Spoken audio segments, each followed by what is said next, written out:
Bismillahirrahmanirrahim. Assalamualaikum warahmatullahi wabarakatuh. Bismillah, alhamdulillah, assalatu wassalamu ala rasulillah, wa la hawla wa la quwwata illa billah, amma ba'd. Bapak Ibu yang dirahmati Allah subhanahu wa ta'ala, alhamdulillahirabbil alamin. Sampai juga kita di malam hari. Mudah-mudahan acara kita dari tadi pagi sampai dengan saat ini itu semuanya bernilai pahala. Kenapa bisa bernilai pahala Bapak Ibu sekalian? Karena kita meniatkannya sebagai ibadah. Tapi kan tadi cuman nerusin angka ya, nerusin angka, terus apa lagi tadi Bu? Sweet ya, cuman sekedar sweet, ketawa-ketawa. Emang bisa bernilai ibadah? Bisa, kalau diniatkannya ibadah. Kenapa? Gimana niatkannya untuk jadi ibadah? Kita happy, kita senang, biar perasaan kita jadi tenang. Lalu pas ibadah, pas sholat kita juga ikutan tenang. Maka insya Allah walaupun kelihatannya main-main, tapi isinya pahala. Amin Allahumma amin. Karena ini waktunya panjang, kalau kita mau menyampaikan materi semuanya, mungkin nanti kita lanjutkan dengan diskusi aja ya, tanya jawab atau dialog. Nanti kalau ada yang pengen ditanyakan atau ada yang pengen memberikan tanggapan. Tema yang diberikan, kita ini kan pada dasarnya lagi memperingati Maulid Nabi, Bu. Kita ini lagi memperingati Maulid Nabi. Boleh nggak kita memperingati Maulid Nabi?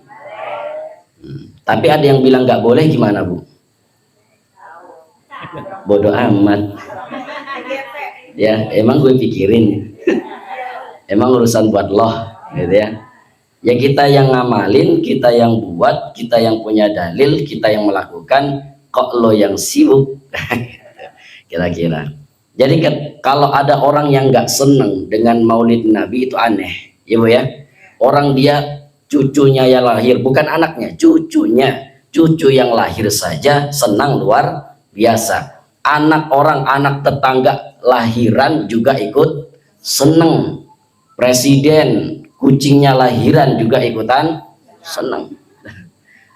Petani misalnya di kampung punya sapi, sapinya beranak langsung kembar 3, senengnya luar biasa. Masa iya dengan lahirnya Nabi kok malah ngamuk?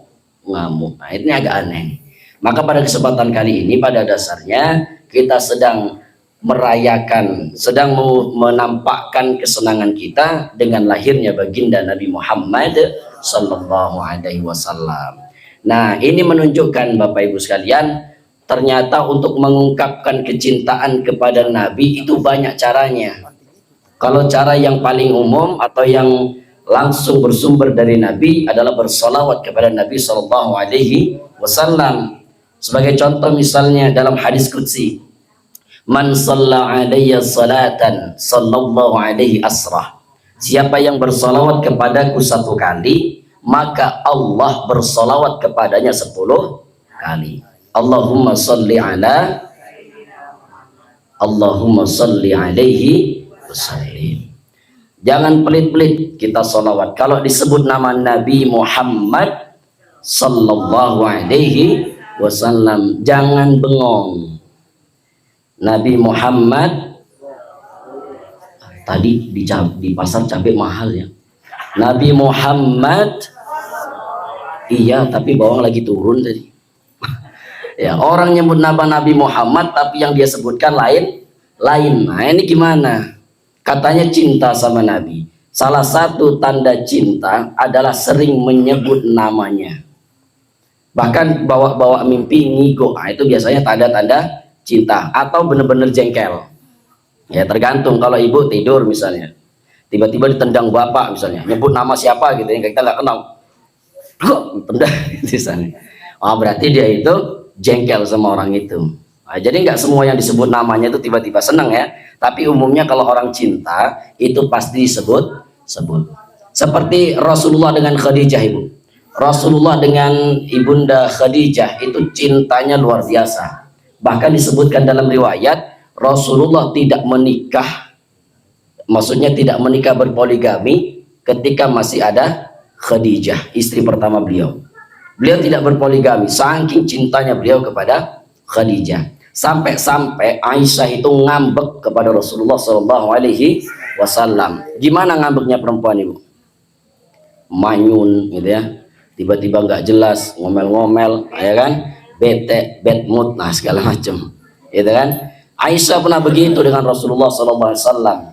Kenapa ketika ditanya Rasulullah dijawab sama Aisyah, bahasa kitanya, aku nih kesel sama kamu. Nah itu, masa iya lagi nongkrong sama aku, lagi duduk, lagi minum sama saya, lagi makan sama saya, lagi tidur di samping saya, tapi yang kamu ceritakan selalu Khadijah, Khadijah, Khadijah. Tuh. Gimana Bu kira-kira Bu? Misal ya, ibu ini istri kedua, istri pertama dari bapaknya meninggal, tapi bapak ini selalu menceritakan istri yang pertamanya di depan ibu. Kira-kira gemes gak? Aku kurang apa sih, kan gitu ya Bu ya. Tapi itulah cinta yang diwujudkan, yang dicontohkan oleh Rasulullah SAW. Maka kita harus meneladani semuanya dari apa-apa yang dicontohkan oleh Rasulullah SAW. Materi kita tentang kesadaran diri dan tafakur. Ini Imam rangkum dalam beberapa hal, mudah-mudahan bisa menjadi pelajaran untuk imam pribadi khususnya. Seperti biasa, sebagaimana dikatakan oleh guru kita Al-Mukarram Kiai Haji Mahmud Murad, yang berbicara di depan belum tentu lebih baik daripada yang mendengarkan. Yang berbicara di depan belum tentu lebih pintar daripada yang mendengarkan. Maka hakikatnya adalah imam ini hanya sedang dikasih kesempatan. Maka kalau lagi dikasih kesempatan, jangan keterlaluan. Nah, gitu. Jangan khilaf jalan, jangan gelap mata, jangan sesuka hati. Kita lihat bagaimana yang pertama adalah kesadaran diri sebagai seorang hamba. Pak, Bapak sadar nggak kalau Bapak ini adalah seorang hamba? Nggak berani jawab. Bingung. Saya ini hamba apa bukan? Gitu ya. Apa saya ini malaikat? Ibu hamba atau bukan? Oh, kalau ibu-ibu langsung jawab. Bapak-bapak hamba atau bukan? Masih ragu. Gimana coba Pak? Gimana mau jawab pertanyaan malaikat? Jawab pertanyaan imam aja ragu-ragu. Kita ini statusnya sebagai seorang hamba, maka harus sadar diri. Kalau sebagai seorang hamba jangan sombong. Karena yang wajib atau yang berhak untuk sombong itu hanya Allah Subhanahu wa Ta'ala. Contoh kesombongan apa? Yang dicontohkan oleh iblis, Ibu. Iblis itu sebelum diciptakannya Nabi Adam adalah panglima pemimpinnya para malaikat. Maka namanya bukan iblis tapi Azazil karena itu. Ya, lalu ketika dia mengingkari perintah Allah, perintahnya cuma satu, Ibu. Ketika diciptakan Adam, kemudian iblis disuruh sujud, enggak mau sujud kepada Adam. Ini bukan ke Allah, Ibu ya. Disuruh sujudnya kepada Adam. Maksudnya imam adalah kala itu Allah memerintahkan sujud kepada Adam sebagai seorang makhluk, bukan sujud langsung kepada Allah. Lah kita ini sholat itu sujud kepada makhluk apa kepada Allah, Pak? Allah langsung, ya kan? Tapi di sini iblis itu sujudnya kepada Nabi Adam, enggak mau. Tuh. Enggak mau. Dia merasa apa? Khalaqtani min nar wa khalaqtahu min tin. Ya Allah, kenapa saya harus sujud kepada Adam? Adam itu hina, diciptakan dari tanah diinjak-injak, dikencingi dan segala macam. Sedangkan saya diciptakan dari api itu mulia. Itu kata si iblis. Nah, iblis tadinya di surga, dengan sebab nggak mau sujud kepada Adam, maka dikeluarkan dari surga. Kita ini punya masalah apa dengan Allah kalau sampai kita nggak mau sujud kepada Allah? Kan pertanyaannya gitu ya, Bu ya. Sedangkan iblis saja hanya diperintahkan kepada Nabi Adam, nggak mau dikeluarkan dari surga. Lalu siapa kita kok nggak mau sujud kepada Allah? Punya masalah apa kita dengan Allah Subhanahu wa Ta'ala? Karena biasanya orang itu kalau nggak mau ketemu itu karena ada apa, Bro? Masalah. Yang kedua karena ada apa? Hutang. Betul enggak? Nah, ini yang ketawang kenceng nih apa ada utang ini? Nah, sama Bu, saya juga ada utang. Ya kan? Kalau nggak ada masalah pasti ada utang kan gitu kira-kira.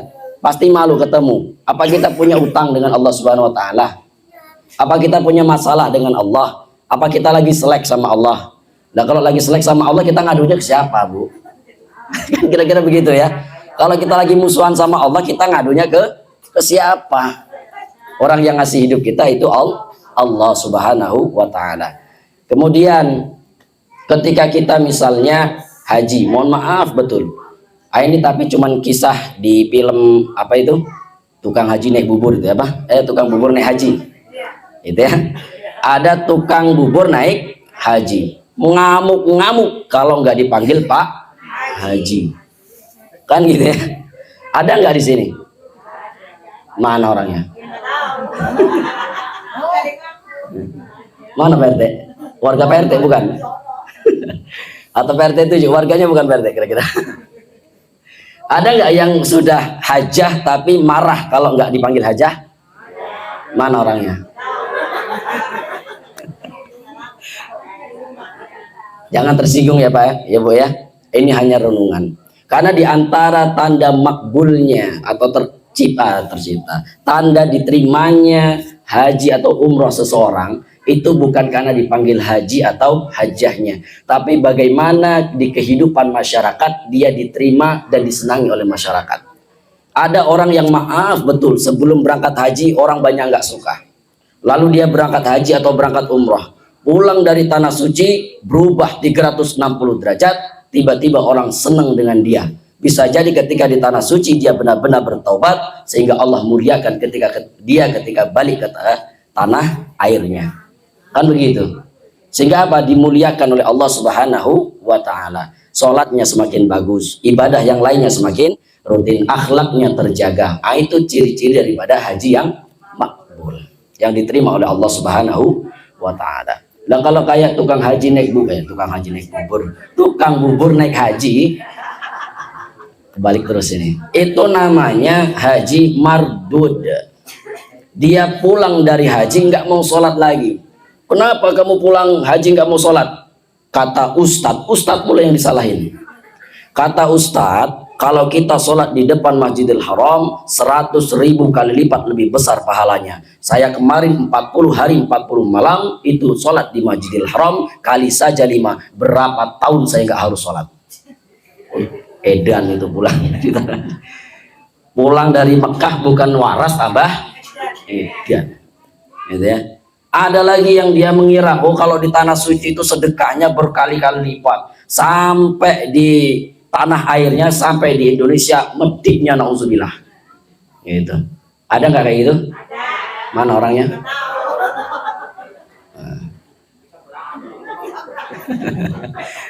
Jangan ditunjuk nanti berantem. Insya Allah nggak ada di sini ya Bu ya. Ya insya Allah tidak ada di sini. Karena kenapa? Ciri orang-orang yang makbul diantaranya adalah dia masih seneng dengerin ngaji. Kenapa? Karena untuk dengerin ngaji itu berat Bu ya. Buktinya apa? Udah banyak yang nunduk nih. Lapar kali. Habis makan bakso masih lapar. Nah, ini kesadaran diri sebagai seorang hamba. Kita lihat dulu seberapa sadar kita ini sebagai seorang hamba. Kita cek sholat kita. Ya, kalau kayak imam masih muda masih bisa berpikir nantilah bagusin sholat, mungkin masih bisa begitu. Lah kalau yang udah 60 3 tahun lagi Bu, mohon maaf ini yang kalau malam hari ini sudah 60 berapa 2 tahun 11 bulan 29 hari besok wafat. Berarti dapat bonus tuh ya. Karena umur umat Nabi itu baina sittin wasab'in, antara 60 dan 7 sampai 70. Kalau lebih dari situ maka ternyata 2 kemungkinan. Amalnya masih kurang atau dosanya terlalu banyak. Perbanyak amalan atau banyak-banyak istighfar. Maka kalau kita minta doa itu Ibu, ya Allah berikan aku umur panjang, nggak bakal dipanjangin umurnya. Kenapa? Karena sudah ditetapkan oleh Allah, walaupun Allah bisa merubahnya. Maka ketika kita minta dipanjangkan umur, bukan umurnya yang dipanjangkan, tapi keberkahan dari umur itu yang ditambahkan oleh Allah Subhanahu wa ta'ala. Ada nggak orang yang tadinya nggak pernah ke masjid, ketika tuanya rajin betul ke masjid? Ada nggak? Banyak. Ya, itu bukan karena ingat mati aja, enggak. Ngapa sholat udah tua? Malu. Itu ngaku apa nyeritain orang, Bu? Ya kan? Kan pertanyaan begitu ya. Perasaan dulu mudanya lagi sibuk nggak pernah ke masjid, kok sekarang udah tua, udah umur 80, umur 70 rajin ke masjid. Kenapa? Pasti ingat mati ya? Enggak begitu. Bisa jadi kenapa? Karena disitulah keberkahan umurnya ditambah oleh Allah Subhanahu wa ta'ala. Ada nggak orang yang semakin tua semakin jadi? Banyak. Gitu. Mudanya rajin sholat, mudanya rajin sedekah, tuanya rajin mabuk. Misalnya, kalau di sini nggak ada, ya itu misalnya. Maka apa yang kita minta adalah keberkahan. Kemudian yang kedua, kesadaran sebagai manusia. Bapak manusia bukan? Bapak yang ditanya, Bu. Bapak manusia bukan? Bapak-bapak kayaknya lebih kelaparan daripada ibu-ibu ini. Lemes banget. Kalau imam alhamdulillah tadi masuk ke dalam makan sekali, pulang ke sini dikasih roti, baru meleng dikit diajak makan bakso. Makanya kayaknya makan malam imam bungkus saja balik. Nyampe mana tadi? Oh, kesadaran sebagai manusia. Ibu manusia bukan? Nah, kalau bukan manusia keluar dari barisan. Ya, bagaimana kesadaran sebagai manusia? Minimal kita ini ngerasa kalau kita butuh orang lain. Jangan sampai kita mengucap begini, Bu. Saya ini orang paling kaya tempat saya. Jadi walaupun dia itu nggak datang kepada saya, nggak butuh. Orang nggak mau datang ke saya nggak butuh. Gampang saya ngundang orang. Jangan pernah berkata demikian. Kalau nanti matinya masih minta dikafani orang, dikuburnya masih minta dikuburi orang, sholatnya masih minta disolatkan orang. Masa iya mati ngubur sendiri, mandi sendiri? Nggak mungkin, ya kan? Walaupun kita hebat, walaupun kita pinter, walaupun kita alim, walaupun kita sudah haji berkali-kali, walaupun kita ini orang hebat katanya, ketika mati yang mandikan masih orang lain. Yang nyolatkan juga masih orang lain.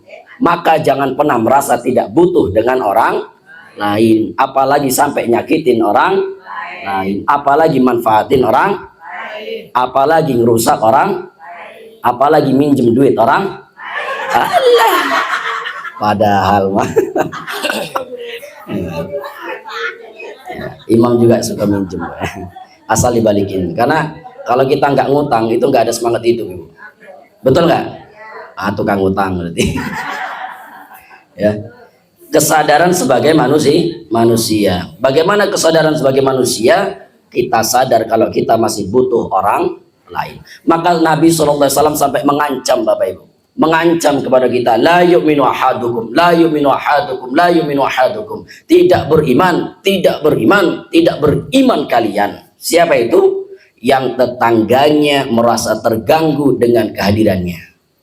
Tuh. Kalau ada tetangga yang rasa nggak senang dengan kedatangan kita, kehadiran kita atau adanya kita, maka ini bahaya sekali. Dikatakan tidak beriman oleh Rasulullah SAW atau tidak sempurna imannya. Dia beriman tapi tidak sempurna imannya, cacat imannya. Kenapa? Karena dia suka menyakiti tetangganya. Bapak Ibu sekalian dirahmati Allah Subhanahu wa taala. Kita punya saudara kandung kaya raya, pejabat, orang punya, mobilnya mewah, rumahnya banyak. Kalau kita sakit yang paling cepat datang itu maka kalau pengen ngasih lebih dulu ngasih ya kebalik, Ibu. Kalau saudara masih ada yang susah, saudara terlebih dahulu. Kalau saudara sudah makmur, baru tetangga. Betul? Dari mana itu betulnya? Nah ya, yang kedua sadar kalau kita ini manusia dan butuh dengan manusia lain. Yang ketiga, kesadaran bahwa hidup kita ini sementara. Ibu, Bapak yang dirahmati Allah Subhanahu wa taala, kita sekarang ini berkumpul di acara wisata religi, wisata untuk apa namanya, menyegarkan hati kita yang mungkin sudah mulai layu, disiram, dirapihkan, dihidupkan kembali dengan siraman-siraman rohani. Masjid Gadok Raya pengen memberikan sebuah kesan, kita boleh bersenang-senang di dunia ini, tapi jangan sampai kesenangan itu melalaikan kita dari akhirat. Nah ini contohnya, kita bisa main sana main sini, ada yang nyampe sini ketika zuhur belum sholat langsung berenang. Ya, belum sholat langsung apa lagi tadi? Main biliar. Nah, imam itu tadi, karena emang belum masuk waktu sholat. Belum masuk waktu. Nah, kita diajarkan demikian. Wisata religi itu seolah-olah mengingatkan kita, kalau kita ini bakal terbuai dengan kesenangan-kesenangan yang ada di dunia ini, sampai Allah mengingatkan kepada kita bahwasanya dunia ini hanya senda gurau dan permainan belaka. Dunia itu artinya sementara, ibu. Dana ya dunu dunyanan, itu artinya sementara. Jadi semua yang ada di dunia ini sifatnya sementara. Maka kita jangan terlalu fokus dengan yang sementara sampai lupa dengan yang selama-lamanya. Nah itu harus sadar kalau kita ini bakal mati. Bisa jadi besok di antara bapak ibu ada yang mati imam terakhir. Kan bisa jadi begitu ya Bu ya. Atau mungkin imam terakhir bapak ibu duluan. Misalnya ya, ya insya Allah semuanya panjang umur, amin. Ya, nah kita nggak tahu siapa yang bakal duluan. Seperti maaf, ada yang cancel gak ikut ya Mas Pak ya. Ada yang tidak jadi ikut dengan kita karena ada keluarganya yang meninggal dunia. Ini kita nggak tahu yang seperti itu ya Bu ya. Ternyata apa? Allah punya takdir lain. Kita pengennya dari tadi jam 6, jam 7 berangkat, jam 9 sampai sini istirahat, jam 10 langsung buka acara. Nah ini jam 2 baru buka acara. Ada yang lari-lari, ada yang naik tebing, ada yang segala macam. Sampai imam juga ketinggalan angkot. Ya kan? Itu semuanya jadi cerita, jadi kisah. Oh ternyata apa? Untuk menuju yang senang-senang ini ternyata nggak mudah. Begitupun kalau kita pengen menuju akhirat yang senang itu juga nggak mudah. Surga itu gratis tapi banyak orang yang nggak mau. Neraka itu mahal tapi banyak orang yang aneh nggak Bu? Tapi ada nggak orangnya? Nggak di sini kan? Alhamdulillah kalau nggak di sini. Ya kan? Sholat gratis apa bayar? Ada di sini yang sholat di Masjid Gadok Raya ditarifin sama Pak Arif. Sholat di Masjid Gadok Raya store 2000 setiap sholat. Wah, sepi itu masjid. Nggak ada ya Bu ya? Ada nggak yang sholat misalnya kemarin di apa yang viral Al-Jabar misalnya, ketika masuk Al-Jabar ditarikin uang? Ada? Bohong kalau nggak ditarikin uang. Naik bis bayar pakai apa? Ya, parkirnya bayar pakai apa? Itu ya apa? Sholat itu gratis. Puasa gratis apa enggak Bu? Puasanya gratis, bukannya yang bayar. Puasa gratis. Yang bayar itu cuma apa? Haji. Iya Bu ya? Haji aja yang bayar. Itu pun bagi kita yang bukan orang Arab. Nah kalau orang Arab nggak perlu bayar, tinggal masuk ke Mekah haji dia. Itu kan? Dari sekian banyak amalan-amalan akhirat itu mayoritas semuanya gratis, tapi banyak yang nggak mau. Tapi untuk amalan-amalan apa namanya ini bahasanya? Mungkin agak kasar ya. Amalan-amalan neraka banyak yang mau. Judi gratis gak? Bayar. Gimana mau dapat apa namanya itu? Bahasanya apa itu? Lotre. Ya lotre termasuk judi juga. Ya. Itu judi bayar. Miras bayar gak? Bayar. Apalagi? Diskotik bayar gak? Bayar. Kok tahu Bu? Ya, semuanya itu bayar. Tapi banyak nggak yang doyan? Masjid sama diskotik penuhan mana? Kok tahu? Oh kacau. Ya, nah itulah gambaran-gambarannya. Ternyata apa? Ternyata betul yang dikatakan Allah dalam Al-Quran. Ya, manusia ini akan dihiasi dengan syahwat. Syahwat itu kesenangan-kesenangan duniawi. Banyak manusia yang terbengkalai dengan itu sehingga dia lupa dengan akhiratnya. Sehingga Allah memesankan kepada kita, kullu nafsin dha'iqatul maut. Sebaik-baik orang itu bukan orang yang takut dengan kematiannya, tapi yang baik dalam mempersiapkan kematiannya. Itulah mungkin sedikit ocehan yang mungkin gak ada manfaatnya untuk Bapak Ibu sekalian ya, tapi mudah-mudahan ada berkahnya, karena ini tentu untuk menjadi peringatan bagi imam pribadi dan kita semuanya. Kita perlu sadar dan berpikir kalau kita ini adalah orang-orang yang membutuhkan orang lain dan membutuhkan rahmat Allah Subhanahu wa ta'ala.